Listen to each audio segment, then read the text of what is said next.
The Savage Nation contains adult language, adult content, psychological nudity. Listener discretion is advised.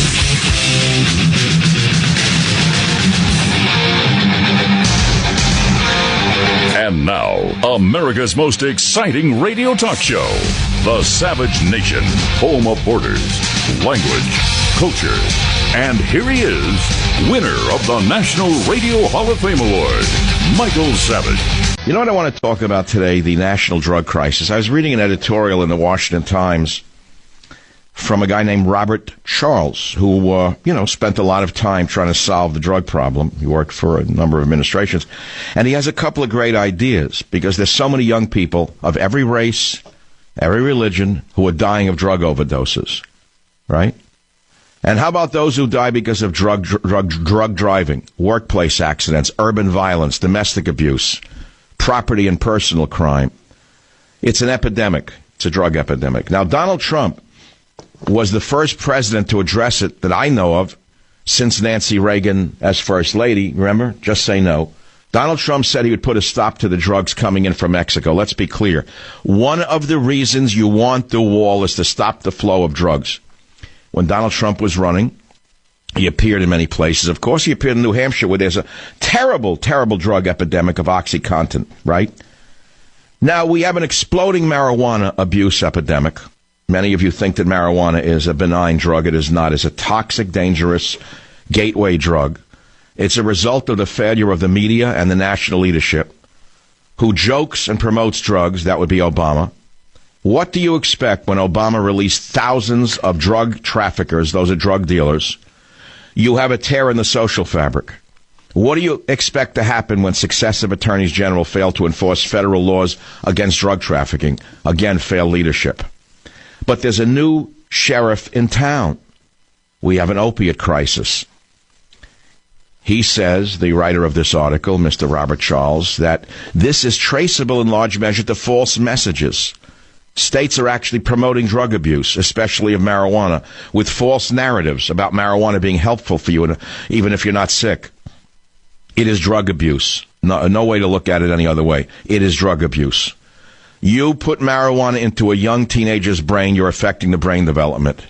Deadly, in a deadly way. These narratives are criminal.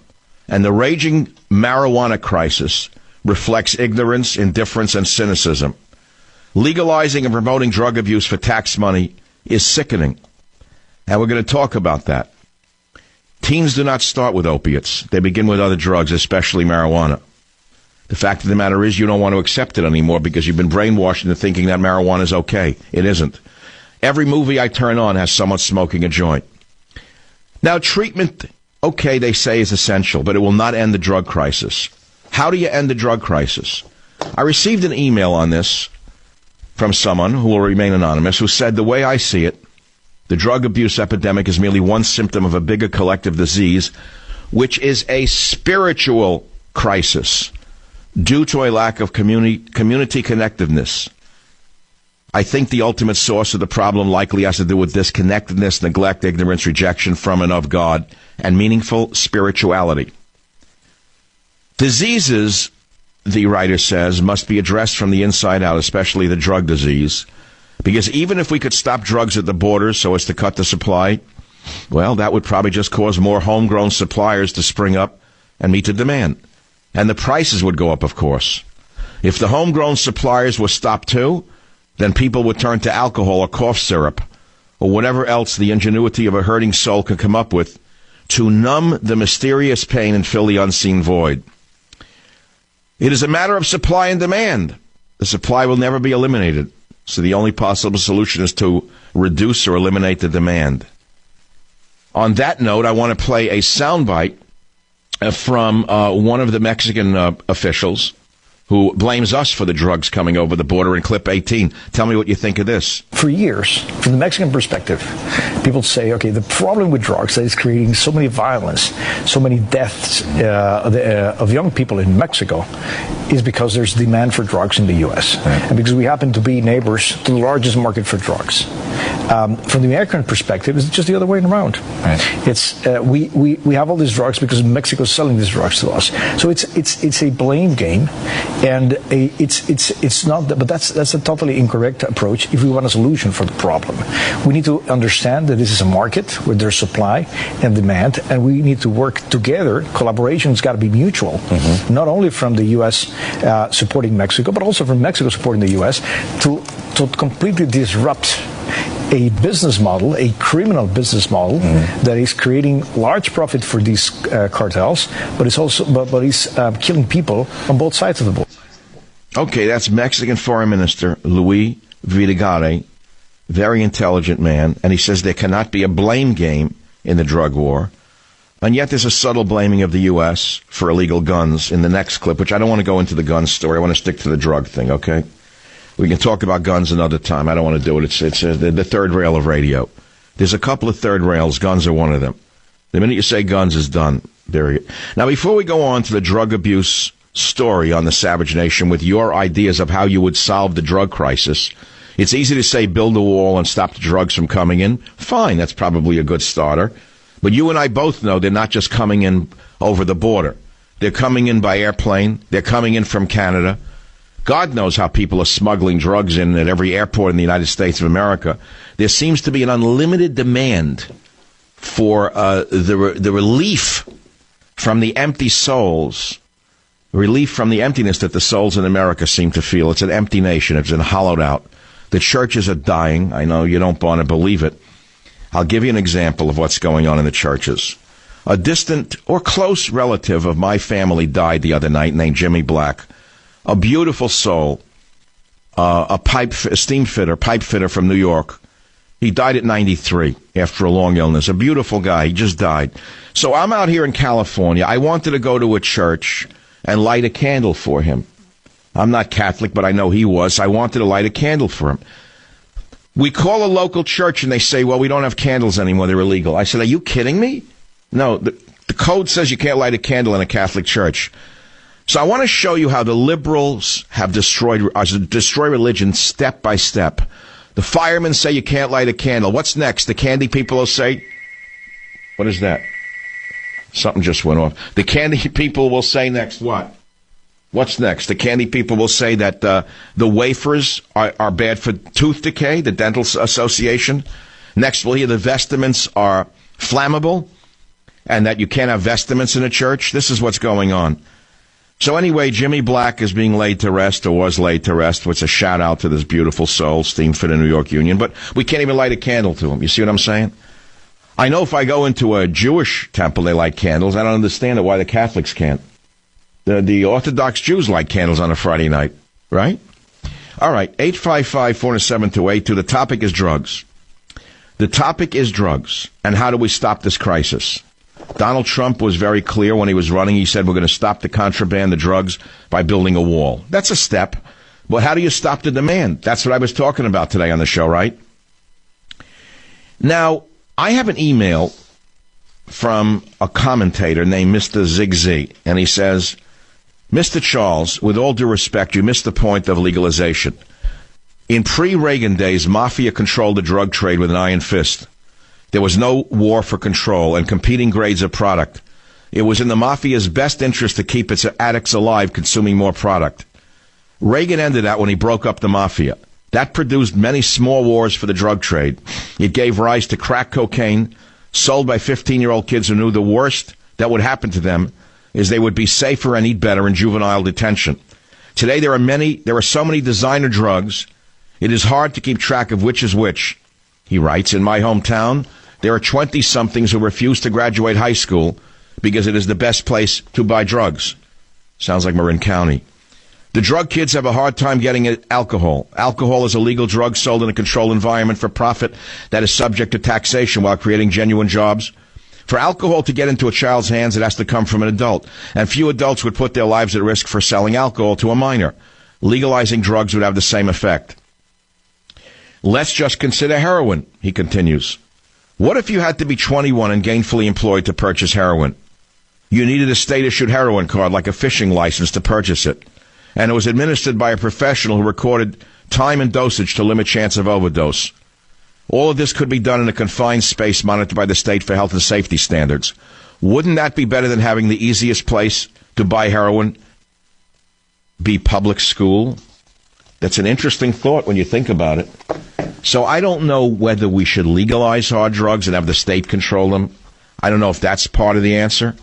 But I opened the show by reading an email from someone who said, hey, it's a spiritual crisis. It's a spiritual crisis that people are trying to fill the mysterious pain and fill the unseen void. It's a matter of supply and demand. The supply will never be eliminated, so the only possible solution is to eliminate the demand. What would you do to stop the drug epidemic? Now, it's easy to get very draconian and do what they're doing in the Philippines, what Mr. Duterte is doing. He's killing all drug dealers. He's got vigilante hit squads going out, probably off-duty cops who are killing drug dealers in the Philippines. Remember that big scandal when Obama was president? I don't know if you remember this. Many of you are cheering. Many Filipinos are cheering. There are many problems with vigilantes who are allowed to kill with impunity. One of them is, how do you know he's really a drug dealer? How do you know they wouldn't be killing people for political reasons? How do you know they wouldn't be saying you're a drug dealer and have you knocked off for your political beliefs? Very dangerous to go down that road. Believe me, trust me, that's a dangerous one. So, my friends, it's a topic that I'd like to talk about because it's not talked about. And there's a national drug crisis. And Donald Trump promised to stop the drug crisis during the campaign. And frankly, he has done the first thing. He has passed some laws through executive orders that the vermin in the media are already knocking. Whatever he does is no good to the drug pushers on television. You look at the drug pushers on television. What do they have to say against Trump when he says he's going to crack down on crime? They didn't like that either? Or he's going to support the police. They didn't like that either? The craven idiots in the media? Those who put out the fake news? Those who support drug addiction and rampant sexuality with children? My friends, we have to solve the problem. You must not look to Jake Tapper as the Albert Einstein of the media. The man is a shill, a dummy. A dummy. In my day, the most a guy like that could have done was maybe be a shoe salesman. That's all, the most. A shoe salesman in, let's say, at the Bloomingdale's, on his knees all day, trying on different size shoes. Shoes. I said shoes. I guess he could choose the shoes for you. Phone number 855-407-28. We're talking about the drug epidemic, something that the media will not touch. Why? Interlocking corporate directorships. You heard me. Oh, yes. Ask yourself why the major media doesn't touch the drug epidemic. Interlocking corporate directorships. Think about what I just said to you. The same board members who sit on media companies, sit on drug companies, sit on pharmaceutical companies, and God knows what boards they sit on in the star chambers of America. Join the Savage Nation. Call now, 855-400-SAVAGE, 855-400-7282. Savage. The Savage Nation is sponsored by Swiss America, the only company I trust with my financial future. Call 800-289-2646 or SwissAmerica.com. Now, Economist magazine recently published analysis that found the nation's murder rate is rising at its fastest pace since the early 70s. Really? We didn't know about that while Barry was president. The official propaganda line was that crime was down, homicides were down, everything was coming up roses. Meanwhile, the murder rate in Chicago was out of control, but nobody would report it. All of the Wolfies and the Jakes of the world. Now, all of a sudden, we find out everything we knew. Murder rate rising, out of control. So Trump signs 3 executive actions yesterday to do with the crime in America. And the new attorney general is a tough guy. He's going to do this. And one of the executive orders is about drugs. That's what I'm trying to tell you.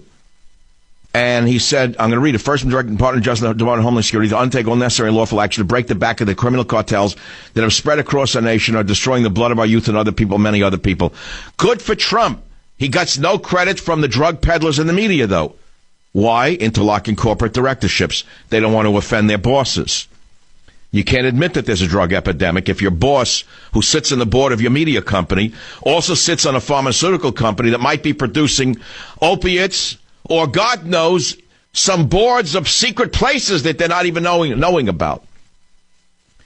Okay, so he's going to go after transnational criminal organizations. Now, the fact of the matter is he's delivering on a campaign promise. Wouldn't you think that liberals would salute him for this? You would if you lived in a society which had liberals. We no longer have real liberals. We have radicals. They're not liberals. Don't confuse them. And yes, I'll tell you, I explain it all in Trump's war. It's part of a big chapter on the drug war. It's in there. The crime is in there. And you have to be part of the drug war.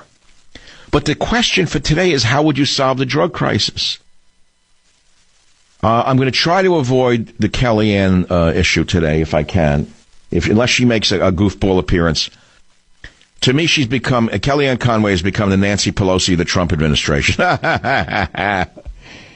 How was it that we were able to make fun of Nancy Pelosi and no one said anything? The minute I point out barfly and narcissism and gaffe one after the other and peddling cosmetic lines from the White House lawn, you attack me for saying this. She's become the Nancy Pelosi of the Trump administration. Maybe I should just play the sound like the Woody Woodpecker sound behind her every time she speaks from now on. Actually, no, we'll play the other sound. But look, let's talk about the drug issue. That's the real story. And I want your answers on this question. How would you solve the drug crisis? You're the Americans who elected the new president. What would you do if you could advise Donald Trump? What would you have Jeff Sessions, the Attorney General, do? Period. End of story. Join the Savage Nation. Call now, 855-400-SAVAGE. 855-400-7282. Savage.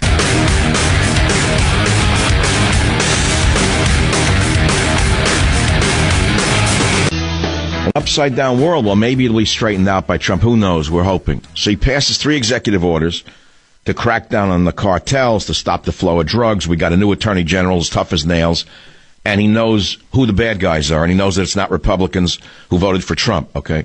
So maybe we will have a better nation with more law and order, but we're talking today about the drug epidemic on the Savage Nation, right?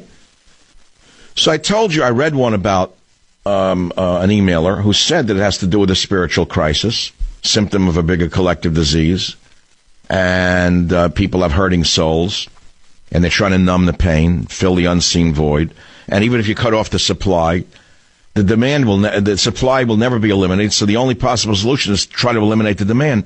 I don't have an answer to eliminating the demand, because a furtherance to that email says this. Even though we have a spiritual crisis, Americans also grow up trained to seek pleasure in the form of quick fix highs from sugar and sweets all day long, instant entertainment, now it's on androids, sex obsession, the high of falling in love, as opposed to staying in a relationship after that high wears off. So I don't know how you solve it. You know, the years I was a phytochemist, I was an ethnobotanist, to be specific.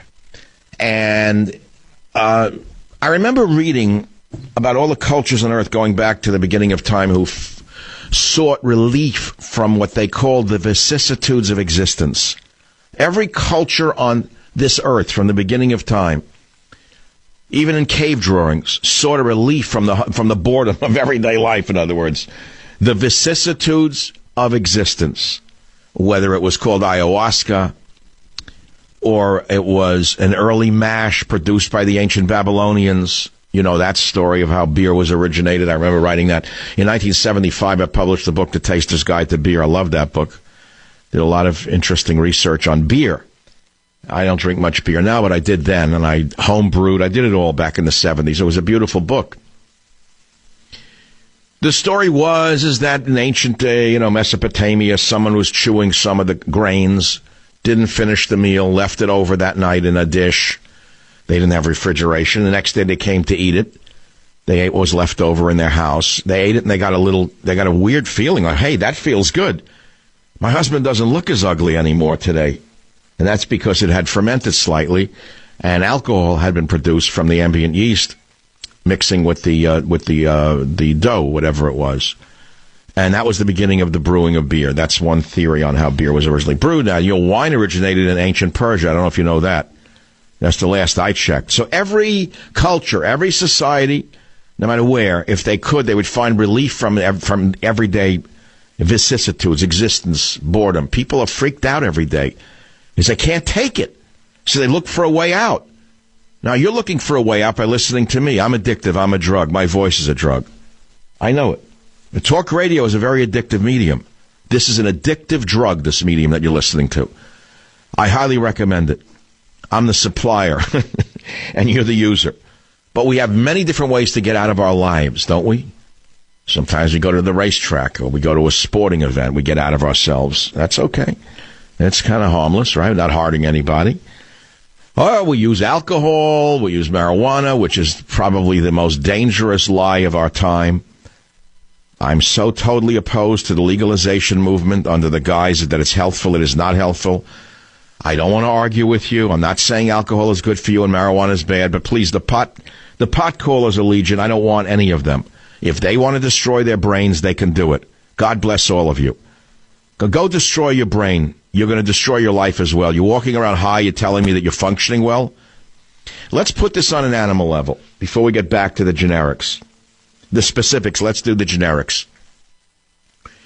Look at the animal world. It's a competitive world, is it not? Live and die, to live and die, kill or be killed in the animal world, predator prey. What animal on earth would seek to weaken its vigilance in the jungle? Tell me what animal on earth would want to be weaker in the jungle when knowing that the predators everywhere. Now, why would you want to weaken your mind and weaken your body and open yourself up to be more vulnerable to attack unless you're suicidal? Then I can't help you. That's another problem. It's not my problem. So what I'm arguing for is try to stay straight in plain English. You know that we have the first straight president in God knows how many years. I don't know if anyone's talked about this one. I didn't plan on even talking about it. Donald Trump doesn't drink. When have you last seen Jake Tapper talk about that? That fool. That shoe shine boy of the left, Jake Tapper. Donald Trump does not drink. How important is that? I don't know. You think about it. That's why he's up all night. He probably doesn't sleep very much. He doesn't need to sleep. He's full of energy. Doesn't drink, not even a social drink, and not a wine, not a beer. I understand that because I learned it very early on in my studying of Donald Trump before I initially backed him. So now you're going to see things you cannot believe in this country. Okay, so now let's put that aside. The world's changing right in front of our eyes. And I've asked you what you would do. I could ask you what you do to relieve the boredom or the isolation or the loneliness or the jitters. I'm not interested. That's really not the title, the purpose of the show. The purpose of the show, or for the next few minutes that I want to do this, is the drug epidemic that is out of control because Obama looked the other way. And to make matters even worse, the worst president in American history released thousands of drug dealers as a spit in the eye to the middle class. Just as he left office, he released thousands of drug dealers into the streets of America to do what they do best, which is poison the minds of America. Think about that. He was the worst president, the most toxic president in American history. One day you'll see if we ever save this country and we get a real historian instead of the plagiarist, Ruth, whatever they call her, the official presidential historian, the one that MSNBC loves, you know. What would you do? Let's take some callers, okay? You're out there. You're the people. You know what's what, right? You know what's what. What would you do? If you were on a commission, what would you do? How would you do it? Huh? I'm showing you something here.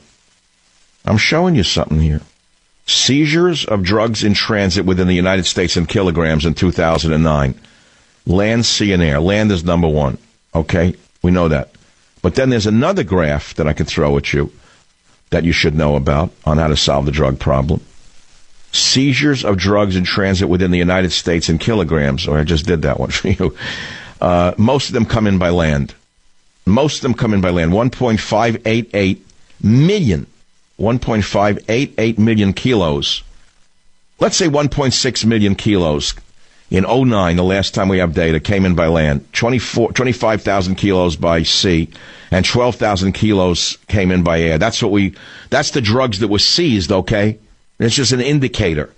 So if you build a wall, you're going to stop an awful lot of it from coming in. Now, what's going to happen? Prices are going to go through the roof. That's number one. I'll tell you right now.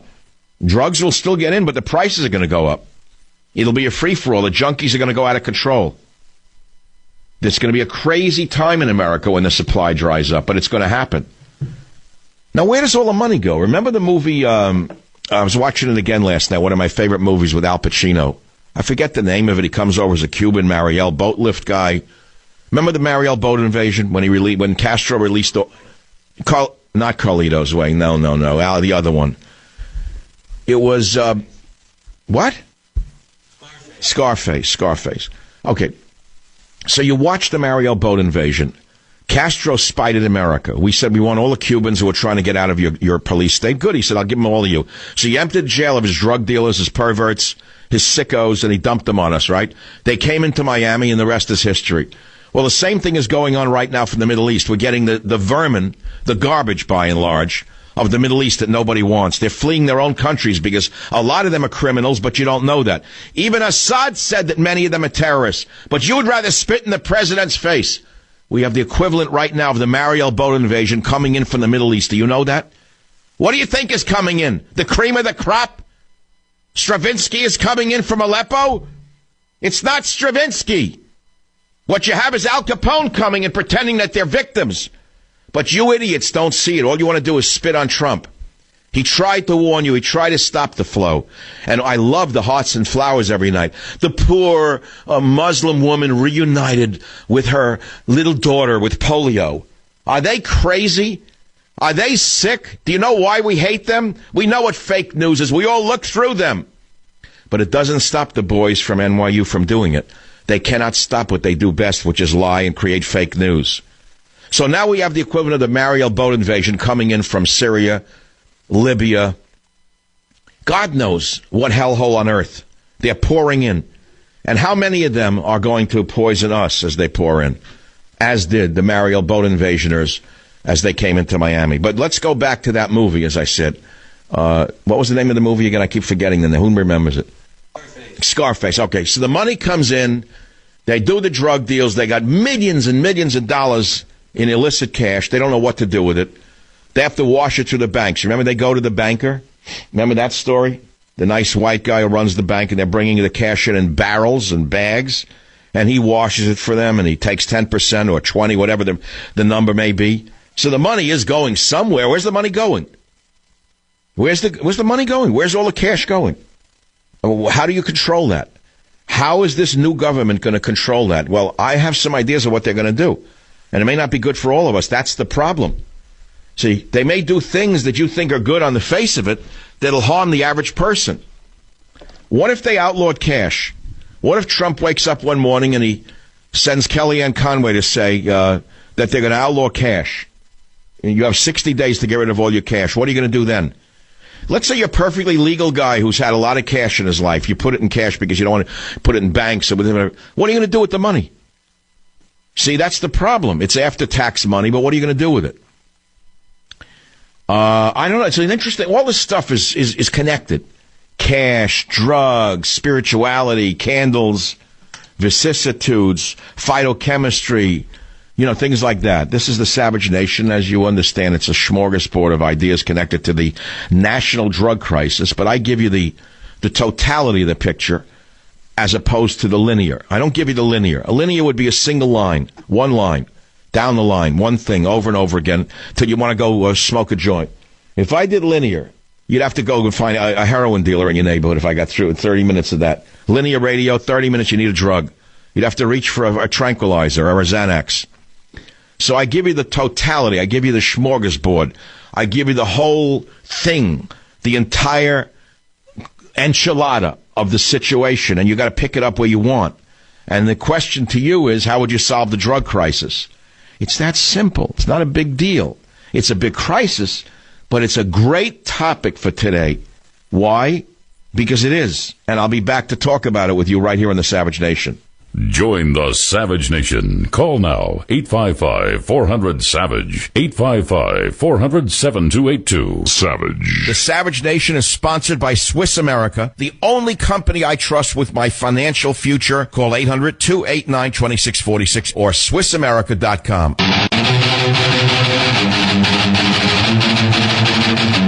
Hey guys, aren't you tired of guessing what she wants for Valentine's Day? I mean, this is all about girls and women, isn't it? Wouldn't you love an easy, fail-proof way to be loved again? I mean, let's be clear. Never mind looking like a pro, to actually have someone like you again. This year, ProFlowers is making it easier than ever by taking all of the guesswork out. It's simple. On top of their already low prices, right now, you can get 2 dozen assorted roses with free glass vase for $29.99, plus shipping and handling, or you upgrade for $9.99 more, and you get 2 dozen long stem assorted roses with a premium vase and chocolate. You go to proflowers.com, use my code SAVAGE. Order now, have it delivered on Valentine's Day. It goes to home or work. And believe me, look, let's be clear.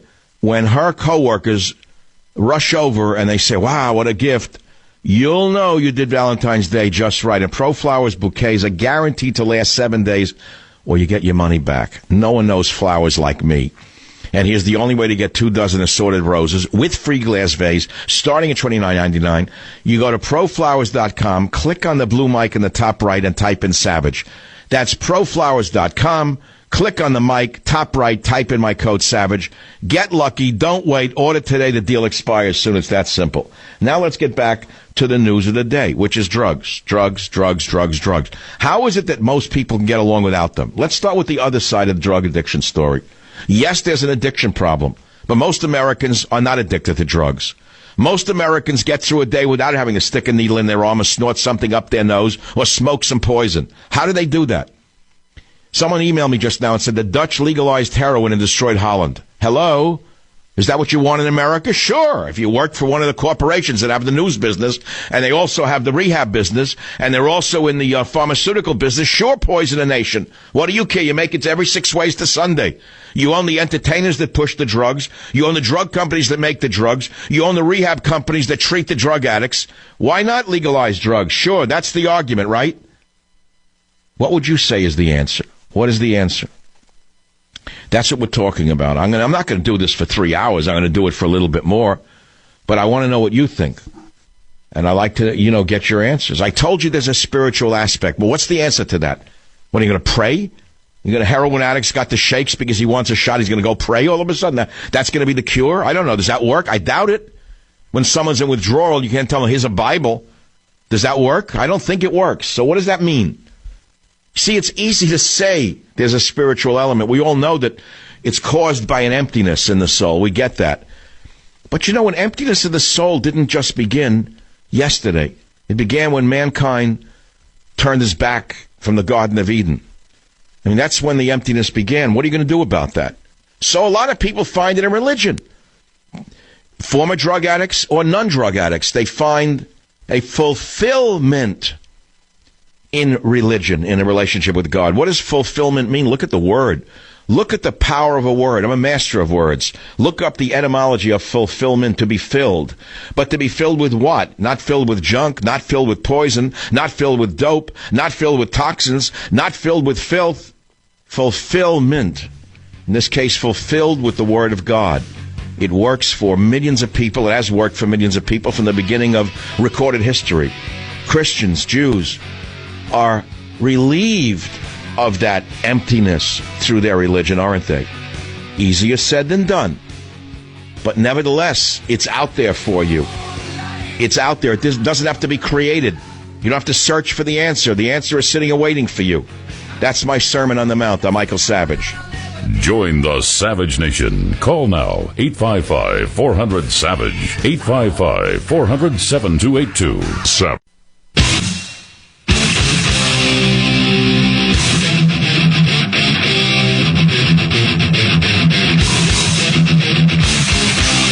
Warning. The Savage Nation contains adult language, adult content, psychological nudity. Listener discretion is advised.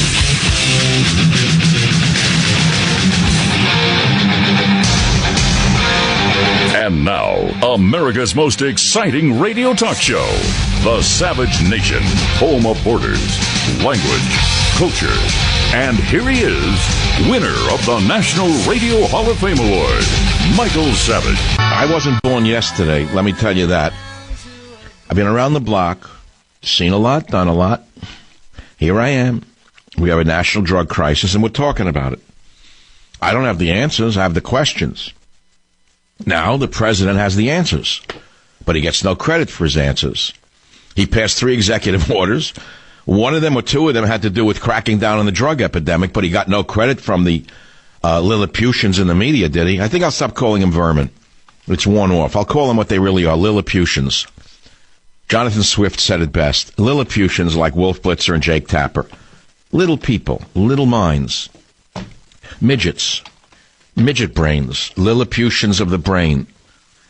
He should get the credit for it because America's in the midst of an unprecedented abuse, addiction, and drug-related crime crisis. Drug-related homicides, violent crimes, domestic abuse, use, addiction, ER incidents, treatment costs. Tell us what you don't want to hear. 2.8 million Americans are in drug treatment. Did you hear that? More every year. Multiple states are trying to deal with this menace. Maine, 10,000 in treatment. Alaska has 10,000 people in treatment. Maine, 19,000. Arizona, 78,000. Pennsylvania, 180,000 people in treatment. West Virginia, 214,000. Ohio, 220,000 in treatment. And the numbers are going up. They're being treated for everything from opiates, synthetics, marijuana. Pick up any newspaper. 3 Amtrak workers were killed. 1 tested positive for coke. A 2nd for oxy, codeine and morphine. A 3rd for the very, very sacred drug of marijuana. They were at different jobs, but they all died. What's going on? Great editorial in today's Washington Times by Robert Charles, what the national drug crisis requires. And he has some of the answers. He says the raging marijuana crisis reflects ignorance, indifference, and cynicism. He says legalizing and promoting drug abuse, for tax money is immoral. It's a very interesting story. How would you call a smoked narcotic a medicine? How would you promote the use of such a narcotic by children and call it anything but drug peddling? You're telling me it's safe for your children in high school to smoke dope? It's benign? It isn't benign. A lot of them are winding up in... Ask any ER doctor how many people are winding up, especially teenagers, in ER rooms with psychotic episodes simply from smoking benign marijuana. The marijuana of today is not the marijuana of the 60s or the 70s. It's 200 times stronger in some cases. It's been hybridized and made more potent. People are getting hallucinogenic reactions from even one bite of some of these chewies. They're getting hallucinogenic reactions. Is this what you want for America? You want further and further usage of drugs? I don't. Neither does Donald Trump. That's why we're talking about it. And I want your opinion. And I think that the people have the answers. It's not the government. Let's turn to the people, especially the people of the savage nation. Those of us who helped in getting Donald Trump elected, those of us who are fighting Trump's war along with him. Pablo on KSFO, welcome to the show. Pablo, what's your point? Pleasure to speak to you, Dr. Savage. So I just wanted to tell you that what I think should happen to end the drug war and just to kind of control things, 2 things. I agree with you on what you say in government zero, okay, and I'm a convicted felon for conspiracy to manufacture and distribute marijuana.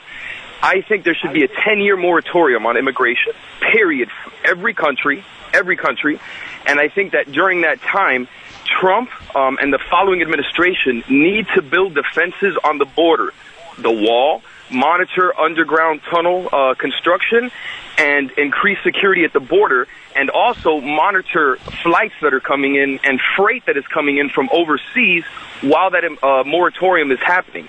And I think at the same time, he should legalize drugs, but not because, hear me out, I don't think he should legalize them just so people can abuse them.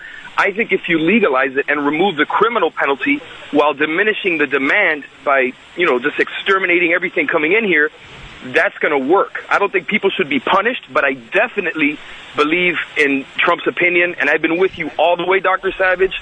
As a felon, as somebody who's been in the drug game, I agree with you 110% all the way. Wow. Bravo. Let's hear it for Pablo. Well, it would be glib of me to answer your statement with another statement or say I agree with you. There are things in which that you have said that I agree with. The others I have to think about for a little while. I have called for eliminating all immigration for 7 years in my last book. Pablo, you know that.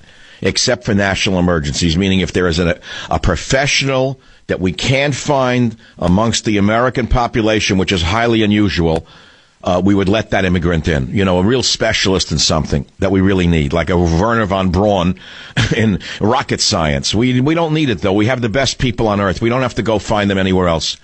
Wonderful people in India, wonderful people in Taiwan, wonderful people in China, but let them stay in their own countries and take care of their own countries better. We've got to employ our own geniuses and our own workers. So no immigration for 7 years. How does that stop the drug epidemic, Pablo? This is what I think. If there's no immigration for 10 years and you don't have people from other countries coming here illegally that are going to help distribute for the cartel, that's going to obviously help tremendously, because you have this influx of immigrants coming from not only Mexico, but they're coming from Cuba, they're coming from the Middle East, they're coming from everywhere. And listen to me, as a Cuban, my parents came here in the 60s, you know, shortly after Castro took over. That generation of Cubans like my parents and grandparents are the ones who built Miami, the ones that became attorneys, owned their own companies, built their own companies, became doctors. This generation. What about the Mariel boat invasion of the wasn't it of the 80s? Wasn't it the 80s?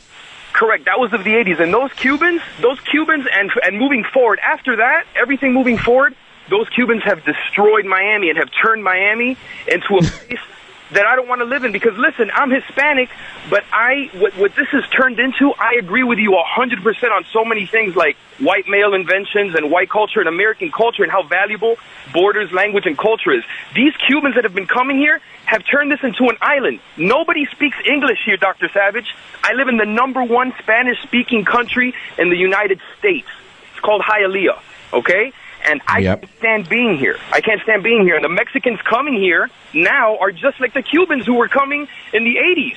Not all of them are bad, but a lot of them are. So you need to do something. You can't let a few bad apples in just to let good people in. That doesn't work. Now, by the way, I want to ask you a side question. You speak Spanish from the Cuban language side, right? Castilian Spanish? Sí, señor. Do you understand the Mexican Spanish in all cases? Yeah, I understand the Mexican Spanish. You know, when I did time, I was with a few Mexican people, and it's just a different dialect and a different accent. But when you're Hispanic, you know where other Hispanic people are from. You can tell if they're Mexican, Dominican, Puerto Rican. You know. How many years did you do in the can?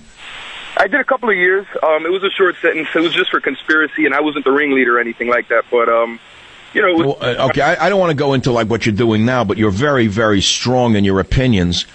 But how do you solve the demand side, Pablo? The way that I think, because this is the thing, Dr. Savage, and I know you have your opinion, and I respect that. I think and this is the thing, I agree that, you know, it's a lot of baloney, the way they try to promote marijuana for medicinal purposes. I still smoke marijuana, but I'm going to tell you straight up that it's for pleasure. It's for relaxation for me. It's kind of like a recreational thing, but I can still function. I'm not like other people, and I'm not making any excuses for it, but I think that if you legalize the drugs and don't punish people for possession, but you start the process of stopping immigration, building the wall. Right, so wait, when you smoke marijuana, what's the effect on you? I have a lot of anxiety, Dr. Savage. I'm a very high-energy person, kind of like Trump. Welcome to the club. Lucky for me, I have a microphone. Correct, and you do a great job at it, Dr. Savage. I've been listening to you for 20 months, and you're a genius, Dr. Well, Pablo, this is my addiction. Radio is my addiction, but now when you have personal marijuana vaporizers called vape pens, which have gained popularity and fit in the palm of the human hand, and vaping has spread widely throughout the world, and people are getting high at work, what are we going to do about that? You know what, Dr. Savage, and that's the thing. You know, some people can function on it, honestly. I'm telling you right now, some people can, some people can't. I just think you need to give it a chance and see what happens. I mean, I've smoked the vape pens. It's called wax. You know, it's not like the herbal. It's a wax that you smoke, and it's stronger than smoking herbal marijuana. But I can't explain it. I can still function. It's just a relaxer for me. That's it. That's all. Okay. When you smoke the wax version of cannabis, are you getting high, or you're just getting relaxed? Oh, you're getting high and relaxed. It kind of enhances my creativity and when I smoke weed, Dr. Savage, I kind of spend my time listening to you and listening to things related to politics. Well, I certainly wouldn't want you to fly an airplane while you were just smoking marijuana. See, this is the problem with marijuana. I smoked it when I was young. No bones about that. I look at my journals from the years I was smoking dope pretty heavily. I was writing trash, garbage. I thought it was genius. This is the problem with marijuana, is that I look at my handwriting. I could see my handwriting in my journals. I still have all my journals. My handwriting would change when I was high into some different kind of script. I wasn't thinking clearly, and most of what I wrote was dreck. It has no meaning whatsoever. So I'm a rationalist when it comes down to it. I think the rational mind is the most constructive of all minds. I really don't think that creativity on drugs is really worth very much. Or you smear some dreck around on a canvas and call it art. It doesn't mean because a New York art dealer can sell it for $8 million that it's worth anything. But I'm not going to argue about it. People are going to do what they want to do anyway, Pablo. You know it and I know it, and the trend is such that people are going to use more, not less. The question is, how do we control this? Because it's an out-of-control problem. And I think Trump has made the first step by saying he's going to crack down on the drug dealers. What do you think about that? He needs to crack down on the drug dealers. Honestly, listen, I've done all types of drugs, Dr. Savage, but all I did was really deal with consenting adults, business professionals. I sold them marijuana, but there's a lot of bad hombres, as he likes to put it. You see, I'm Hispanic. That's not racist at all. I'm sick of this politically correct crap. There's a lot of bad hombres out there, all right, really bad people, MS-13 and other gangs from Central America and Mexico that are here. He needs to get rid of them ASAP. ASAP, yesterday. Well, we're not going to solve the problem today, but we're going to talk about the problem a little bit longer, and also the 7 Muslim countries that Obama was himself trying to stop people from coming in from. That's an interesting story. They took action under Obama with then Homeland Secretary Jay Johnson to deny visa-free travel to the U.S. to citizens of visa waiver program countries who had visited Syria, Sudan, Iraq, Iran, Yemen, Somalia, or Libya. It was called foreign terrorist travel. No one argued with it when Obama did it. They called Trump racist, but Obama did the very same thing. Pablo, I'm sending you a copy of my new book. What's it called? If you name it, you gain it. Trump's War. Well, you're not that high, if you can remember. You remember that. It should be out in a few weeks now. I can't believe time is flying. Stay on the line. It is February 10th. My book will be out in about a month. Amazing. All right, well, there it is. Look, I use drugs. You know what I use? I'll tell you what I use. I use diet soda, caffeine, and aspartame. Tremendous for my mind. I have a beer at night or a drink at night. That's really what I do. People think I'm a big drinker. I'm not. 1 or 2 drinks max. That's all I have. I hate the feeling of getting drunk. I never get drunk. Personally, I'm telling you from my point of view, I'm addicted to television movies. I'll admit it. It's one of my ways of relaxing. Maybe they should ban movies then, as they do in Muslim countries, because it's considered something evil because you don't look at Allah. I don't know. But the thing is, I'd rather look at a movie at night. Unfortunately, there's not a lot on TV to watch. I default to car shows with the guys with the weird beards who are fixing things. I can't look at the beards, but I like that they can fix things and make cars run. I like it. They can take sheet metal and redo it and rebuild carburetors and engines and the springs and the shocks and a tire, and a car comes out and makes I love it. That's America at its best. When I watch the car shows, I like History Channel, and I like movies. So that's an addiction. Is that not an addiction? Is it harmful to my brain? I don't know. Maybe it is. Maybe I could do something more productive, like fix the legs of broken chickens. I'll be back to think about it with you on the Savage Nation. Join the Savage Nation. Call now, 855-400-SAVAGE, 855-400-7282. Savage. The Savage Nation is sponsored by Swiss America, the only company I trust with my financial future. Call 800-289-2646 or SwissAmerica.com. Frenchman blames Uber for breaking up marriage after glitch let wife follow his every move. Okay, nice. Very nice. Then I look on the bottom of the article, and I see that in June of 2015, Uber launched a food delivery service in London. Maybe Uber Connects launch a drug delivery service? Get your meth here, deliver coke, meth, heroin. Why not? This is free society. It's capitalism. Apple's Tim Cook tells Theresa May he is very optimistic about post-Brexit UK at Downing Street meeting. That means they'll get away with paying no taxes again. Theresa May, a real doll. Who is this Tim Cook? He's like the Kellyanne Conway of the tech industry. Everywhere I turn, there's Tim Cook, smiling, coming out with his fingers up like he just flew a Spitfire in the Battle of London. The Battle of Britain.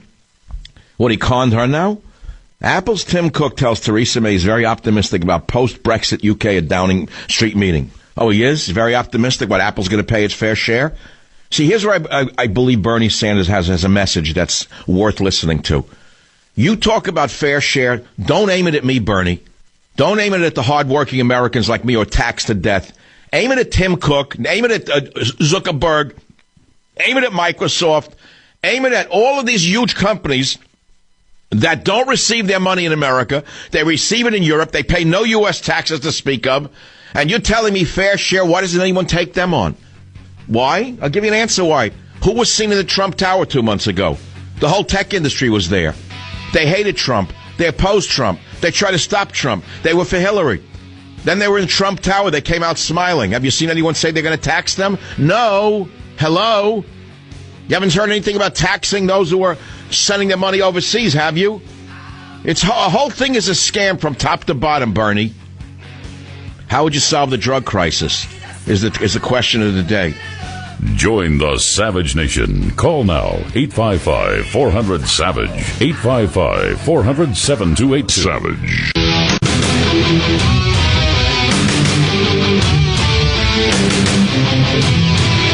The Savage Nation. Here's a little bit of news. It's a little weird, this one. It's a little troubling because President Donald Trump reaffirmed Washington's long-standing so-called one China policy in a call with Beijing's strongman, a move that could ease anger in China over his earlier suggestions that he might use Taiwan as leverage in negotiations over trade, security, and other sensitive issues. Now, I want to remind you something.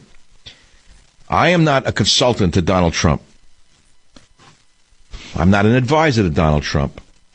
Remember I said he made a mistake by taking or making that call to Taiwan's leader? Do you remember it? Raise your hand if you remember.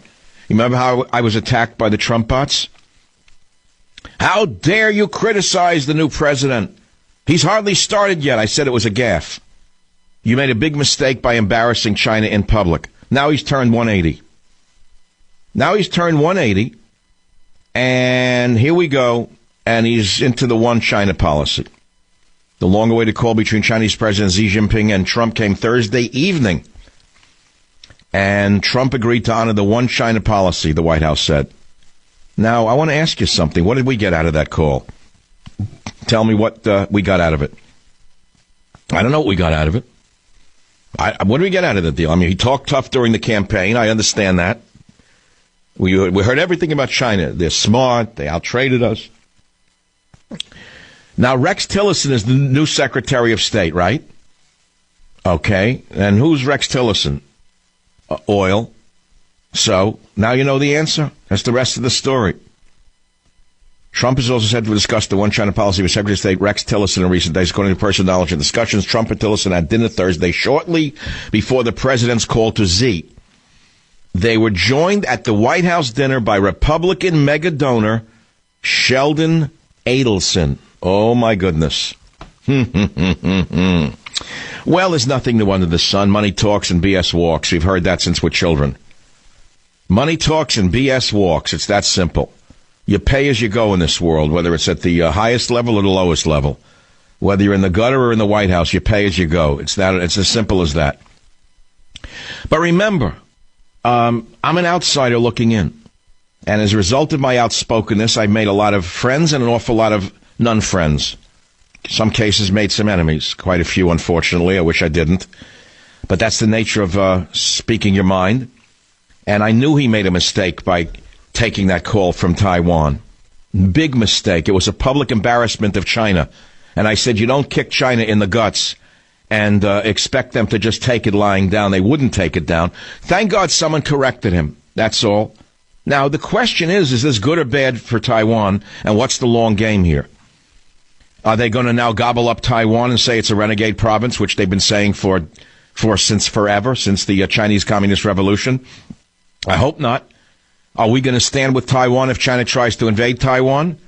Oh, my God. I mean, this is a huge issue. Where is this going? China gobbled up Hong Kong, didn't it? Without a word. China's running the Panama Canal. Remember that under Bill Clinton? Okay, China runs the Panama Canal under Bill Clinton. China takes back Hong Kong, blah, blah, blah. Now they still have one last big one to go, and that's Taiwan, renegade province. The Taiwanese are not the same as the mainland Chinese. Ethnically, maybe yes, in some ways. Direct ethnic connections. Culturally, absolutely. But economically, no. Now, as China has become more and more capitalistic, there is more in common between mainland China and Taiwan than may meet the eye. Taiwan used to be a stalwart capitalist nation, and they boomed while China was stuck in the rickshaw age.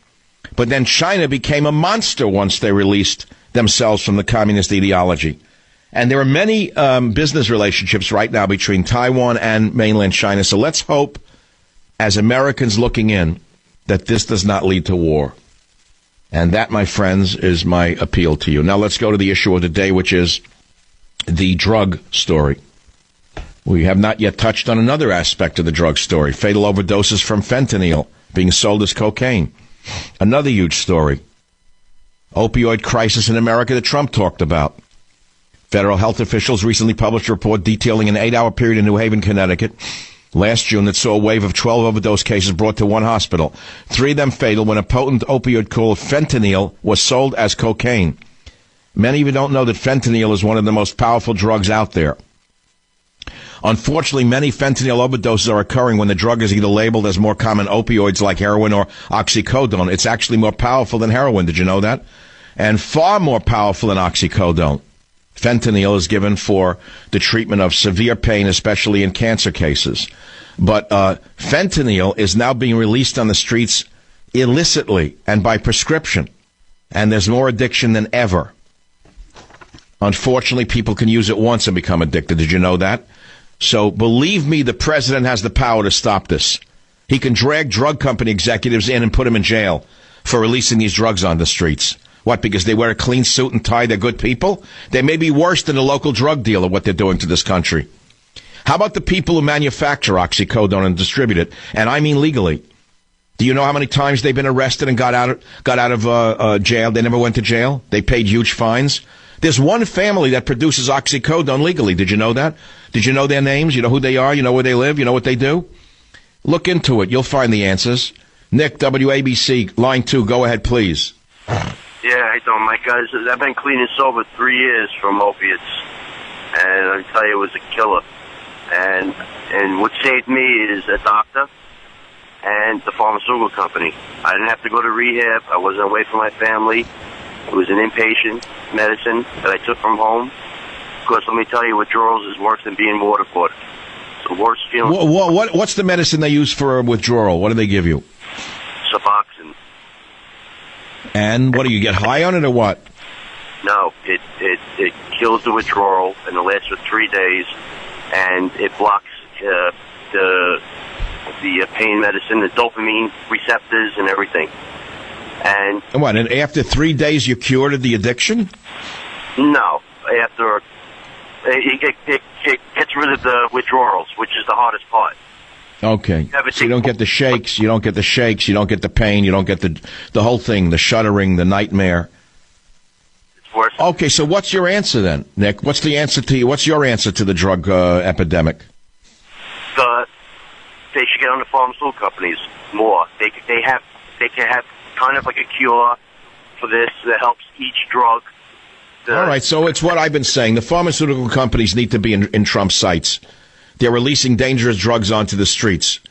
Nick, thanks for calling. If you name the book, you gain the book. What's the name of my new book? Trump's Law. There, you see, it didn't affect your memory. That's pretty good. Pretty good stuff. KSFO, Michael, line 3. You're next up. Topic, please. What's on your mind? Hey, Michael Savage, Dr. Savage.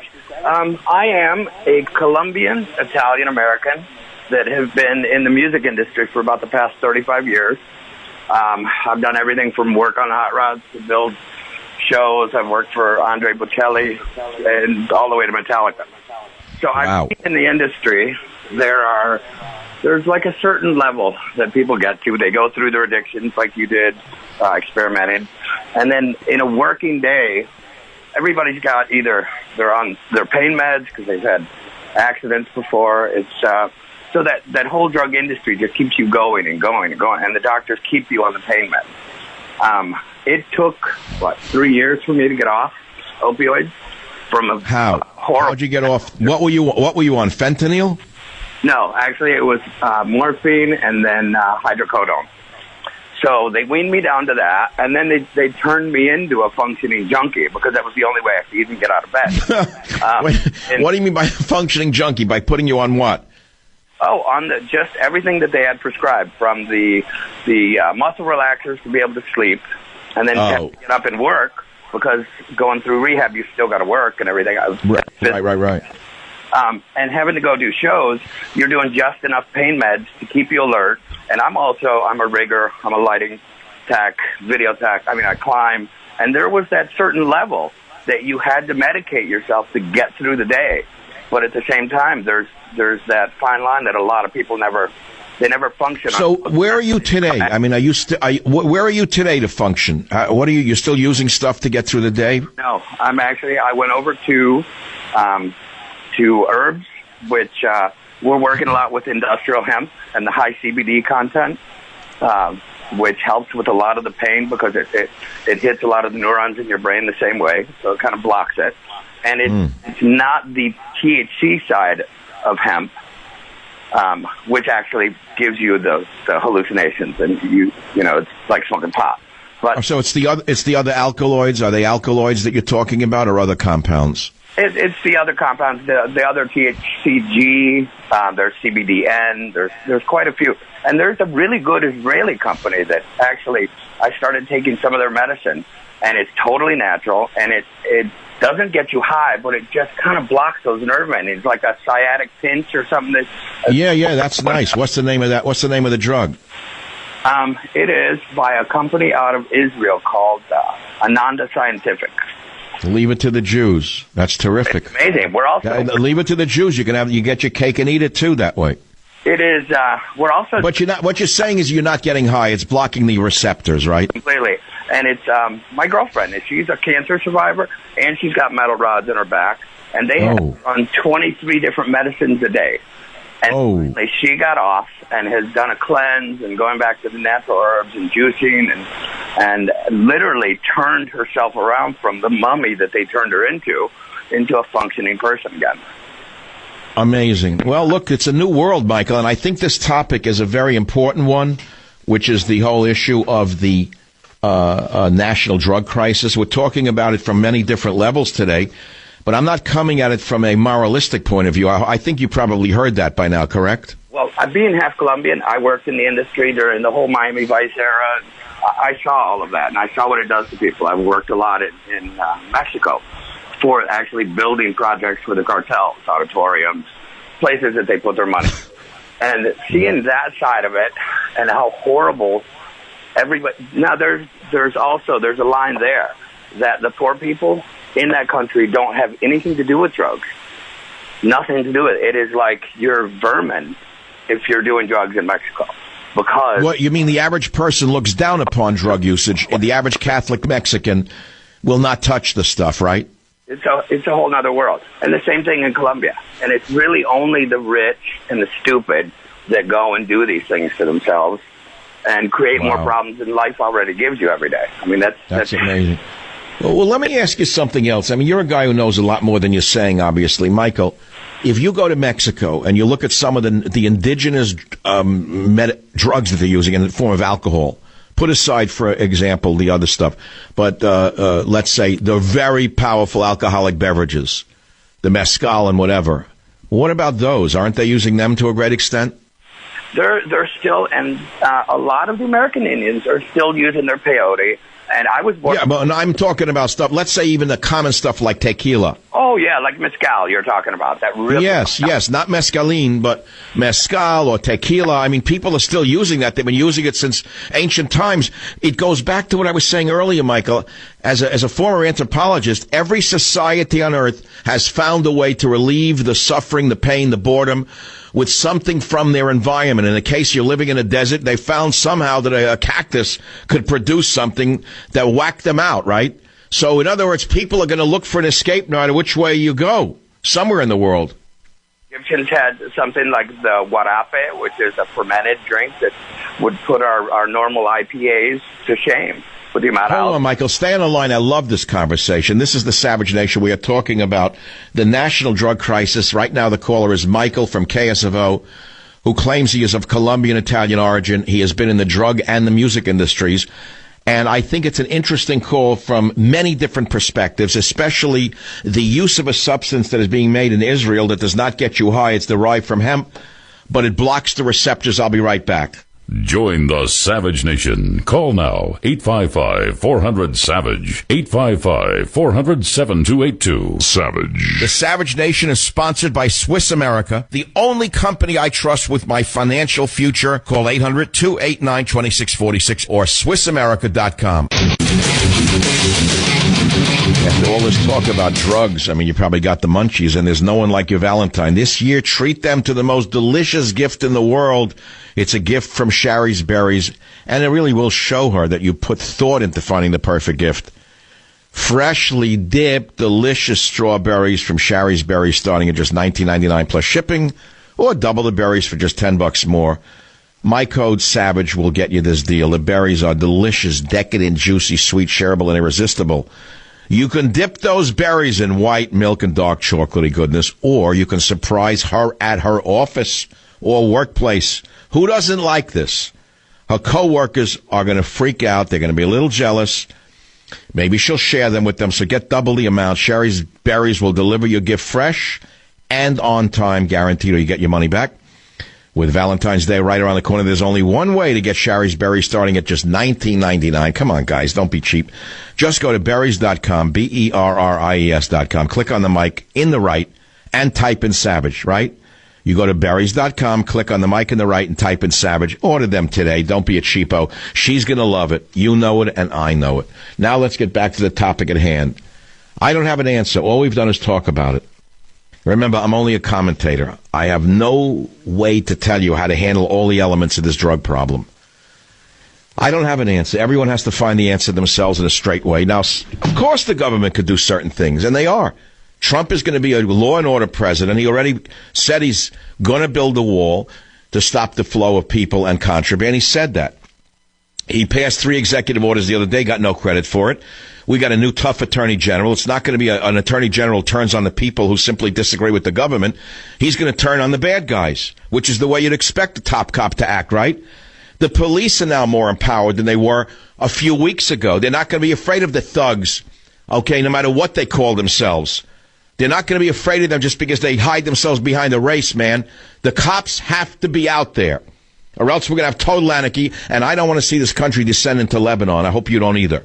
And so that's why we're talking about it from all these different points of view. Ultimately, it comes back to you. Someone just sent me an email showing that you can get marijuana delivered virtually anywhere right now. I don't know how they do this. This is up in Santa Rosa. 10, 15 different places they'll deliver marijuana to your door. How do they do that without a prescription? And how many people are using it not for medicinal reasons? All of them? Maybe all of them? And so what is this addiction going to do to the society a few years from now? Make it a healthier society or a more addicted society? Think about it, Jane. Join the Savage Nation. Call now, 855-400-SAVAGE.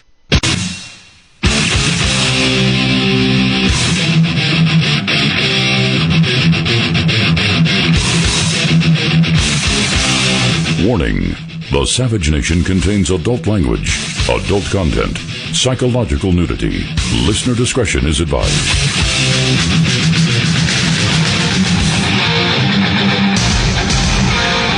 And now, America's most exciting radio talk show, The Savage Nation, home of borders, language, culture. And here he is, winner of the National Radio Hall of Fame Award, Michael Savage. Maybe I'll do a show on sex addiction next week, and then rock and roll addiction. I don't know, but today it's drug addiction. And what do you do about it? It's that simple. National drug crisis. Trump is a law and order president. He passed 3 executive orders. Got no credit for it from the Lilliputians. It's going to have an effect because we have a new attorney general. Instead of a monster who has only race on his mind or on her mind, looking for the evil white man wherever you turn, which is the way it was. I mean, let's be clear, okay? We've lived through a reign of terror. 8 years of a reign of terror where crime was out of control, and the Attorney General did nothing but look for racism That's all they were looking for. And so then at the end of his regime and the reign of terror, he releases thousands of drug dealers. Think about that legacy that old Barry's going to leave behind. Now, don't expect the Lilliputians in the mainstream or the other media to tell you what's really going on. We have a huge homicide epidemic, drug epidemic. It's all a direct result of the last 8 years of Barry's reign of terror. So now what are we going to do about the drug crisis that we have today? That's what we're talking about.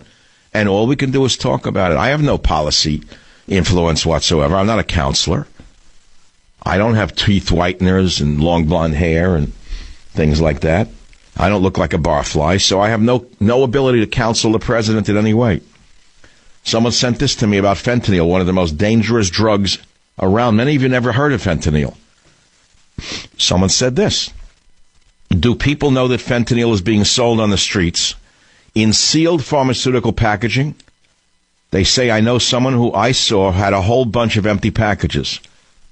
The pharmaceutical companies must be missing it, or doctors are losing it. They should be traceable, shouldn't they? They have serial numbers on them. They have barcodes on them. And I have pictures of them. Fentanyl, transdermal system, 75 mics per hour, with barcodes, and they're being sold as illicit drugs in the streets. And the article from Google says, the Chinese connection fueling America's fentanyl crisis. Oh, really? Like I'm surprised. Then someone said to me as well, Suboxone is like methadone. It satisfies the craving, but you can still have the detox symptoms. And it is addictive, too, so you have to go through Suboxone withdrawals after you get off the opioid. That's what I was afraid of, because, having studied a little bit about phytochemistry when I was younger in grad school, I was fascinated with the subject. It's a field I love. I really do. I've just not spent a lot of time in it. I did when I was younger. I ate, drank, and slept it. I ate, drank, and slept phytochemistry. There's something magical about organic compounds and just how they look inside, things like that. So I'm no expert on it, but I do know a little bit about it. I know that at the turn of the 1900s, there was an epidemic of addiction, like ours today, but it was of something else. It was of morphine. Morphine was legal. Morphine was legal. There was no drug war at that time. Morphine, derived from the opium poppy, was sold in many different forms, the way marijuana is sold today. Oh, yeah. You could chew it, you could snort it, you could drink it, you could this it, you could that it. They even had children's, babies, formulas of morphine. Did you know that? They would calm teething babies with morphine, if you can believe that. They did, so they raised an entire generation of addicts. And the morphine addiction got so out of control that the government went to the chemists at the time and said, you got to develop something to get people off morphine. They can't get off it. They're addicted. So they created something in the laboratories that would get people. It was magical. Get them off the morphine. And all they did was modify the molecule, 3,6-diacetyl morphine. All they did was modify a few of the, points of attachment of the morphine molecule. Changed a few O's and H's and C's. And it was a miracle. And you know what that medicine was to get people off morphine? 3,6-diacetyl morphine? Yeah, you know it as heroin. How'd that work out? We all know heroin became more addictive than morphine. So what happened many years later? Well, they had to go back to the chemistry drawing board, and they said, well, now develop a new drug to get people off heroin. Well, they did. Now, what was that? Well, that was called something else that they gave out, and that became more addictive than the heroin, methadone. People were using it to get high on. So it's a problem. I don't have an answer for you. All I know is that in my circles, when I was a young kid, some of the people in those circles became drug addicts. I didn't. It was all around me. Some kids went to harder drugs. Most of it just smoked pot. Some, unfortunately, went on to heroin, by the way. I'm not condemning them. It just happened. That's what happened. Why? Why did some of us go on to heroin and some didn't? That's a question I never really asked myself. But you know what? I think about it. I think of my mother, God rest her soul. She lectured me every day that I was a teenager. She knew there were drugs everywhere. She knew drugs were a problem. She didn't ignore it. She didn't wink at it and say, have a good time. She didn't say, go out and do what I did, like many of the parents did in the generation after that. She would give lectures in the third person. She would talk in the living room like no one was there. And she wouldn't even talk to me. She'd hold up newspapers and talk to the wall about, look at this person, look what happened to him, and look what happened to this person using drugs. She didn't even look at me. She was talking like a delivery, like a talk show host in the room. Then also other things she would say, you know what, I think anyone who uses drugs is weak. That's what she would say. They're just weak. I didn't know what she was talking about. But looking back, maybe those little messages were enough to keep me from putting a needle in my arm. I really don't know. The poor guys I knew who went on to the needle in the arm, they were not bad guys. I loved them both. They were terrific guys. They weren't evil. They weren't different than I was in any way. They were nice guys. I don't know what it was in their life. Actually, I think I do, actually. I don't want to talk about it. But one of them, used heroin. The other one used heroin, this and that. What are you going to do about it? I don't know the answer to that question. I don't know why some do and some don't. The thing to remember, though, is not to moralize and make yourself superior to the other person. That's the most important thing for those of us who don't use drugs to remember is we're not better than them. But for a quirk of for the quirk of a gene, or someone looking at you the wrong way when you're 5 years old, you'd be using drugs too. I mean, you don't know what triggers people to do certain things, right? An uncle touched them, an aunt molested them, the father did this, the mother did that. Who knows? All I know is that there's an out-of-control drug problem in America, and the drug companies have a lot to do with it. Period. End of story, and we know that. And who has to pick up the pieces? The cops. Who has to pick up the pieces of the problem? The cops. Then the social workers. Then the nurses. Then the doctors. They have to pick up the pieces. So I don't know the answer to the question. I know this. A law and order candidate like Donald Trump, and he was largely a law and order candidate in many ways, is going to change the shape of this problem in America. A change is coming, whether you like it or not, it is coming. And I do not think legalization is the answer, by the way. I think it'll make the epidemic even worse, by the way. I've heard every argument under the sun. Legalize it, take it out of the hands of the criminals, give it this. None of it makes sense because there's always a counterpoint, right? Maybe education is important, like Nancy Reagan's Just Say No. That was a good beginning. How many schools today teach the dangers of marijuana? None. In San Francisco, they probably give it out like candy, tell them it's good for them. That only evil people don't smoke it. I don't know how crazy the city is. You got to start educating the children that drugs are not morally bad. They're bad for you, period. They weaken you. Maybe you show them the animal world. If I were teaching today and I wanted to teach young children not to use drugs, I'd hold up a kitten or a puppy. And then I would put a needle down on the table. And I would say, would you put this needle in this puppy? No, teacher, don't put the needle in the puppy. Then I'd hold the puppy up and I'd put a dish of white powder on the table. And I'd say, kids, you know it's probably in this white powder. It's probably a bad drug that's bad for people, right? What's it called, kids? Well, it's called this, it's called that. Would you let your puppy have that? No, teacher, I wouldn't do it because the puppy would get sick. That's called positive conditioning. It's as old as time. But it's not being done, is it? How has it come to the point where children are not taught about the dangers of drugs? Forget the evil. Put evil out of it. Stop demoralizing. Let's get down to brass tacks. The dangers, not the evil. Why are they not doing it? I don't have an answer for you other than liberalism, which is, of course, the answer to all problems.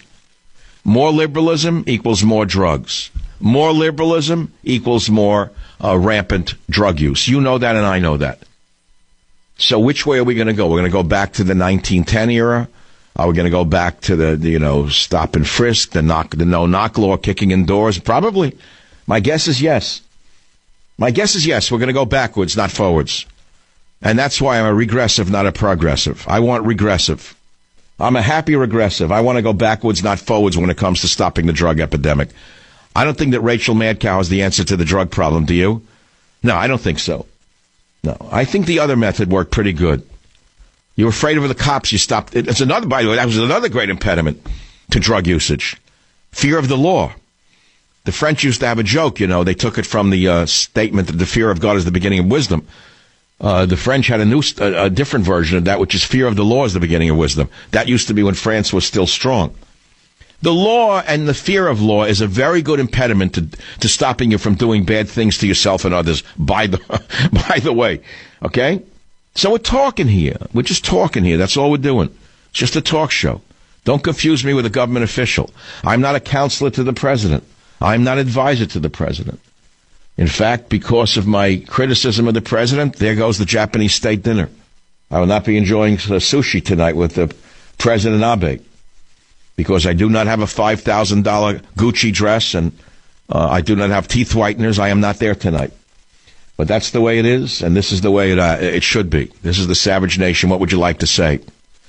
I've said it all. There's nothing for you to say, but when I come back, I'll take your calls anyway. I'll be right back. Be here.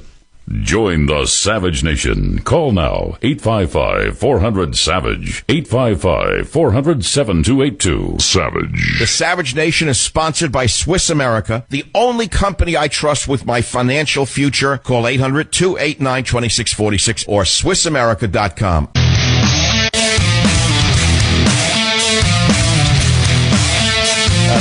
A non-drug related issue. I get this email on michaelsavage.com. People are commenting. So guy says, I worked for FAIR in D.C. as a researcher back in the 80s. Currently, I have this to report. Illegal immigrants and legal immigrants on birth certificates routinely state father unknown and do not name the father for one single purpose, so the state can never go after the father for child support. This fraud and abuse is routine. They live in federal housing, Section 8, with the father, but deny his presence in all forms. Meanwhile, the father works for an income. This formula to scam Americans is commonplace. Trust me, he is right. I was a former social worker on New York's Upper West Side. I saw the scams from day and night. Here's another email. Of course, you can light candles in church. Try an Anglican church, ACNA. We light candles all the time. So does the Congregational Church in town every Sunday. I was talking about a close relative to the family who died over the last few days, Jimmy Black, a steam fitter who lives on Long Island, lived on Long Island, a New York Union guy, great guy. And we were going to go tonight, as a respect for him out here. And the Catholic Church says no candles. Can't come and can't light a candle here. It's illegal. Can you believe this? You can't light a candle in a Catholic church? What is this country that I'm living in? Jewish people light candles in synagogues on Friday. I don't understand that. Anyway, how come Japan doesn't have a drug problem? Anyone have an answer to that? How come China doesn't have a big drug problem? Does it have anything to do with the fact that they kill drug dealers? I remember when I went to Malaysia 30 years ago. Who knows when? I was there on a business trip. I was a consultant on how to give speeches. Believe it or not, I was giving speeches in English to Muslim ladies who were in full garb. Loved me in translation. I knew I had a knack for them. I didn't know they would understand what I was saying, but they did. They applauded when I was finished. Maybe they're being polite.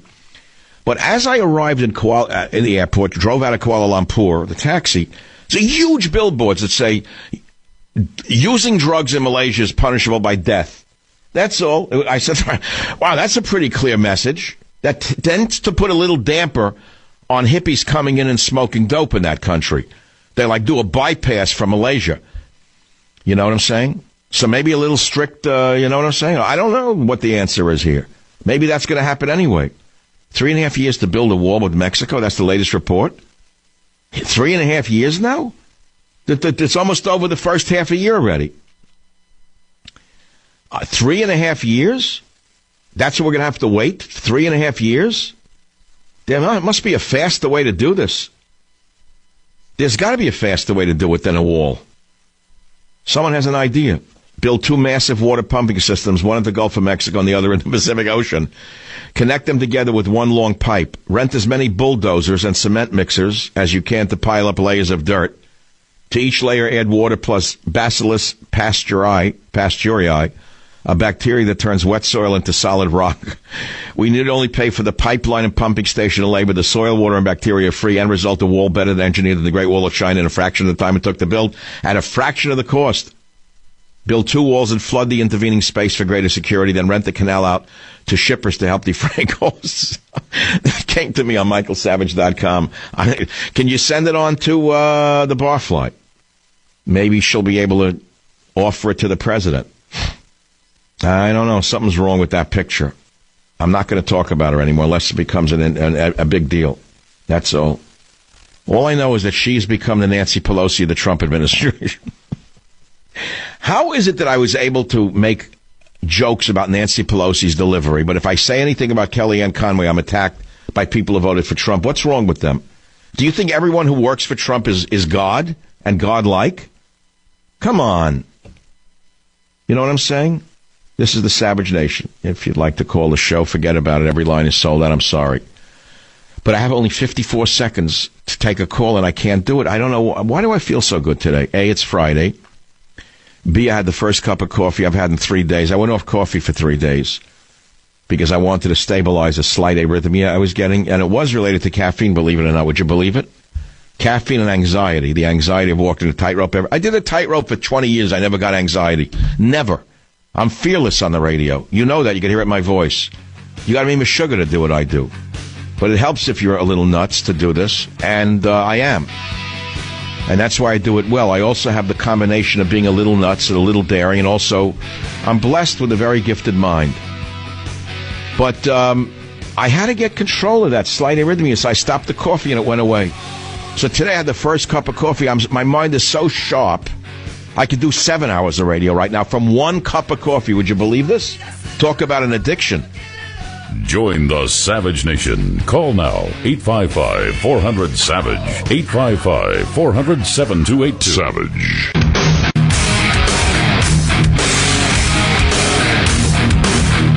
Reading an editorial in the Washington Times from a guy named Robert Charles, who, spent a lot of time trying to solve the drug problem. He worked for a number of administrations. And he has a couple of great ideas, because there's so many young people of every race, every religion, who are dying of drug overdoses, right? And how about those who die because of drug driving, workplace accidents, urban violence, domestic abuse, property and personal crime? It's an epidemic. It's a drug epidemic. Now, Donald Trump was the first president to address it that I know of since Nancy Reagan as First Lady. Remember? Just say no. Donald Trump said he would put a stop to the drugs coming in from Mexico. Let's be clear. One of the reasons you want the wall is to stop the flow of drugs. When Donald Trump was running, he appeared in many places. Of course, he appeared in New Hampshire, where there's a terrible, terrible drug epidemic of OxyContin, right? Now, we have an exploding marijuana abuse epidemic. Many of you think that marijuana is a benign drug. It is not. It's a toxic, dangerous gateway drug. It's a result of the failure of the media and the national leadership, who jokes and promotes drugs. That would be Obama. What do you expect when Obama released thousands of drug traffickers? Those are drug dealers. You have a tear in the social fabric. What do you expect to happen when successive attorneys general fail to enforce federal laws against drug trafficking? Again, failed leadership. But there's a new sheriff in town. We have an opiate crisis. He says, the writer of this article, Mr. Robert Charles, that this is traceable in large measure to false messages. States are actually promoting drug abuse, especially of marijuana, with false narratives about marijuana being helpful for you, even if you're not sick. It is drug abuse. No way to look at it any other way. It is drug abuse. You put marijuana into a young teenager's brain, you're affecting the brain development. Deadly, in a deadly way. These narratives are criminal. And the raging marijuana crisis reflects ignorance, indifference, and cynicism. Legalizing and promoting drug abuse for tax money is sickening. And we're going to talk about that. Teens do not start with opiates. They begin with other drugs, especially marijuana. The fact of the matter is you don't want to accept it anymore because you've been brainwashed into thinking that marijuana is okay. It isn't. Every movie I turn on has someone smoking a joint. Now, treatment, okay, they say is essential, but it will not end the drug crisis. How do you end the drug crisis? So, my friends, it's a topic that I'd like to talk about because it's not talked about. And there's a national drug crisis. And Donald Trump promised to stop the drug crisis during the campaign. And frankly, he has done the first thing. He has passed some laws through executive orders that the vermin in the media are already knocking. Whatever he does is no good to the drug pushers on television. You look at the drug pushers on television. What do they have to say against Trump when he says he's going to crack down on crime? They didn't like that either? Or he's going to support the police. They didn't like that either? The craven idiots in the media? Those who put out the fake news? Those who support drug addiction and rampant sexuality with children? My friends, we have to solve the problem. You must not look to Jake Tapper as the Albert Einstein of the media. The man is a shill, a dummy. A dummy. In my day, the most a guy like that could have done was maybe be a shoe salesman. That's all, the most. a shoe salesman in, let's say, at the Bloomingdale's, on his knees all day, trying on different size shoes. Shoes. I said shoes. I guess he could choose the shoes for you. How is it that most people can get along without them? Let's start with the other side of the drug addiction story. Yes, there's an addiction problem, but most Americans are not addicted to drugs. Most Americans get through a day without having to stick a needle in their arm or snort something up their nose or smoke some poison. How do they do that? Someone emailed me just now and said the Dutch legalized heroin and destroyed Holland. Hello? Is that what you want in America? Sure. If you work for one of the corporations that have the news business, and they also have the rehab business, and they're also in the pharmaceutical business, sure, poison a nation. What do you care? You make it every 6 ways to Sunday. You own the entertainers that push the drugs. You own the drug companies that make the drugs. You own the rehab companies that treat the drug addicts. Why not legalize drugs? Sure, that's the argument, right? What would you say is the answer? What is the answer? As I told you, there's a spiritual aspect. Well, what's the answer to that? What, are you going to pray? You're going to heroin addict's got the shakes because he wants a shot. He's going to go pray all of a sudden. That's going to be the cure? I don't know. Does that work? I doubt it. When someone's in withdrawal, you can't tell them, here's a Bible. Does that work? I don't think it works. So what does that mean? See, it's easy to say there's a spiritual element. We all know that it's caused by an emptiness in the soul. We get that. But you know, an emptiness in the soul didn't just begin yesterday. It began when mankind turned his back from the Garden of Eden. I mean, that's when the emptiness began. What are you going to do about that? So a lot of people find it in religion. Former drug addicts or non-drug addicts, they find a fulfillment in religion, in a relationship with God. What does fulfillment mean? Look at the word. Look at the power of a word. I'm a master of words. Look up the etymology of fulfillment, to be filled. But to be filled with what? Not filled with junk, not filled with poison, not filled with dope, not filled with toxins, not filled with filth. Fulfillment. In this case, fulfilled with the Word of God. It works for millions of people. It has worked for millions of people from the beginning of recorded history. Christians, Jews, are relieved of that emptiness through their religion, aren't they? Easier said than done. But nevertheless, it's out there for you. It's out there. It doesn't have to be created. You don't have to search for the answer. The answer is sitting and waiting for you. So I told you, I read one about an emailer who said that it has to do with a spiritual crisis, symptom of a bigger collective disease, and people have hurting souls. And they're trying to numb the pain, fill the unseen void. And even if you cut off the supply, the supply will never be eliminated. So the only possible solution is to try to eliminate the demand. I don't have an answer to eliminating the demand, because a furtherance to that email says this: even though we have a spiritual crisis, Americans also grow up trained to seek pleasure in the form of quick fix highs from sugar and sweets all day long, instant entertainment. Now it's on Androids. Sex obsession, the high of falling in love, as opposed to staying in a relationship after that high wears off. So I don't know how you solve it. You know, the years I was a phytochemist, I was an ethnobotanist, to be specific. And I remember reading about all the cultures on Earth going back to the beginning of time who sought relief from what they called the vicissitudes of existence. Every culture on this earth from the beginning of time, even in cave drawings, sought a relief from the boredom of everyday life. In other words, the vicissitudes of existence, whether it was called ayahuasca or it was an early mash produced by the ancient Babylonians. You know that story of how beer was originated. I remember writing that. In 1975, I published the book, The Taster's Guide to Beer. I loved that book. Did a lot of interesting research on beer. I don't drink much beer now, but I did then, and I home brewed. I did it all back in the 70s. It was a beautiful book. The story is that in ancient day, Mesopotamia, someone was chewing some of the grains, didn't finish the meal, left it over that night in a dish. They didn't have refrigeration. The next day they came to eat it. They ate what was left over in their house. They ate it, and they got a weird feeling like, hey, that feels good. My husband doesn't look as ugly anymore today. And that's because it had fermented slightly, and alcohol had been produced from the ambient yeast, mixing with the dough, whatever it was. And that was the beginning of the brewing of beer. That's one theory on how beer was originally brewed. Now, wine originated in ancient Persia. I don't know if you know that. That's the last I checked. So every culture, every society, no matter where, if they could, they would find relief from everyday vicissitudes, existence, boredom. People are freaked out every day because they can't take it. So they look for a way out.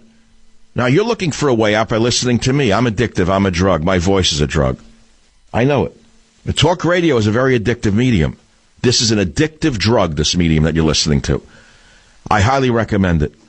I'm the supplier, and you're the user. But we have many different ways to get out of our lives, don't we? Sometimes we go to the racetrack, or we go to a sporting event. We get out of ourselves. That's okay. It's kind of harmless, right? Not hurting anybody. Or we use alcohol, we use marijuana, which is probably the most dangerous lie of our time. I'm so totally opposed to the legalization movement under the guise that it's healthful. It is not healthful. I don't want to argue with you. I'm not saying alcohol is good for you and marijuana is bad, but please, the pot callers are legion. I don't want any of them. If they want to destroy their brains, they can do it. God bless all of you. Go destroy your brain. You're going to destroy your life as well. You're walking around high. You're telling me that you're functioning well. Let's put this on an animal level before we get back to the generics. The specifics. Let's do the generics. Look at the animal world. It's a competitive world, is it not? Live and die, to live and die, kill or be killed in the animal world, predator prey. What animal on earth would seek to weaken its vigilance in the jungle? Tell me what animal on earth would want to be weaker in the jungle when knowing that there are predators everywhere. Now, why would you want to weaken your mind and weaken your body and open yourself up to be more vulnerable to attack unless you're suicidal? Then I can't help you. That's another problem. It's not my problem. So what I'm arguing for is try to stay straight, in plain English. You know that we have the first straight president in God knows how many years. I don't know if anyone's talked about this one. I didn't plan on even talking about it. Donald Trump doesn't drink. When have you last seen Jake Tapper talk about that? That fool. That shoe shine boy of the left, Jake Tapper. Donald Trump does not drink. How important is that? I don't know. You think about it. That's why he's up all night. He probably doesn't sleep very much. He doesn't need to sleep. He's full of energy. Doesn't drink, not even a social drink, and not a wine, not a beer. I understand that because I learned it very early on in my studying about Donald Trump before I initially backed him. So now you're going to see things you cannot believe in this country. The drug epidemic is out of control because Obama looked the other way. And to make matters even worse, the worst president in American history released thousands of drug dealers as a spit in the eye to the middle class. Just as he left office, he released thousands of drug dealers into the streets of America to do what they do best, which is poison the minds of America. Think about that. He was the worst president, the most toxic president in American history. One day you'll see. I'll be right back. Join the Savage Nation. Call now, 855-400-SAVAGE, 855-400-7282. Savage. The Savage Nation is sponsored by Swiss America, the only company I trust with my financial future. Call 800-289-2646 or SwissAmerica.com.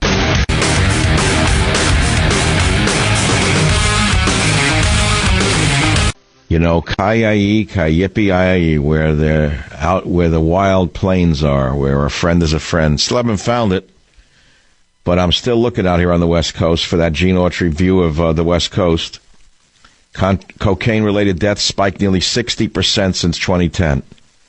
A new report blames the deadly combo of cocaine and fentanyl, the powerful synthetic opioid. But you didn't hear about this during the reign of terror of Obama. They buried it, didn't they? Crime was down, homicide was down, drug use was down. They lied to you, the Jakes of the world, the Wolves of the world. The playgirls of the media lied to you. Now all of a sudden the truth seems to be seeping out of the fake news outlets. How's that possible? The world is changing. We have a new sheriff in town. The fact of the matter is things are going to change rapidly. So we're talking about drugs and drug addiction. Someone sent me this article, 9 animals that get drunk or high. You're not an alcoholic compared to the tree shrew. These little guys drink alcohol 2 hours a night every night all year long. Bohemian waxwing birds get so drunk they have to go to rehab. Did you know that? Birds eat certain berries. which ferment when the weather gets cooler, making alcohol. Most birds just get a little buzz, but others don't know when to stop. Some are even drunk flyers, which can unfortunately mean fatal crashes with buildings.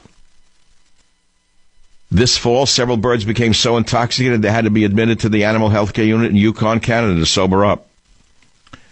I'm not making this up. Bats can handle their alcohol, we read. Bats. Tree shrews drink beer every night because of evolution. Who knew? Vervet monkeys steal cocktails from humans. Vervet monkeys in the Caribbean began their addiction to alcohol 300 years ago when they discovered fermented sugar cane during the height of the plantation era. They developed such a liking to ethanol that 1 in 5 monkeys preferred drinking alcohol over water, according to a 1993 study published by Pharmacology, Biochemistry, and Behavior. Much like humans, the study discovered that teenage monkeys consume much more alcohol than adults. That's awesome. I wonder what they use for hangovers. I don't know. I have to look into that. Rough-toothed dolphins risk their lives getting high off pufferfish. Did you know that dolphins are so intelligent that they get intoxicated from pufferfish, whose poison is, according to Discover magazine, 50 million times more deadly than marijuana, 40,000 times more dangerous than meth, and more fatal than poison from the black widow? Pufferfish. That's awesome. 1 dose of the poison from the pufferfish, known as tetrodotoxin, can kill dolphins and humans. It will make you feel numb, tingly, and lightheaded before causing full-body paralysis. But rough-toothed dolphins live life on the edge. They filmed the dolphins acting peculiar after the mammals had chewed and passed around the pufferfish. I don't know how that works. That's awesome. Bees penalize drunk flyers when they get back to the hive. I didn't know about that one. Getting a DUI is probably terrible for you because you'll wind up in jail or you'll lose your license. But at least you're not a bee who was caught under the influence. Bees can get drunk off fermented nectar. Sounds like they are home to the San Francisco flying honeybee. Some bees get so wasted they don't even remember how to get home, but it's even more tragic for the bees that do manage to find their way back to the hive. You see, an entomologist found that some hives impose severe penalties for bees caught flying under the influence, even going as far as attacking the poor drunken bee. That's the kind of hive I want to live in. But apparently it's legal in the bee community to consume nicotine and caffeine. In a 2010 University of Haifa study, bees actually preferred nectar that contained nicotine and caffeine over normal nectar. Luckily for the bees, nicotine is naturally produced by the floral nectar of tobacco trees, while caffeine is found in citrus. My friends, there's so much more to learn. Don't be closed-minded. Open your mind. Ingest the world. Imbibe the truth. I'm Michael Savage. Good night.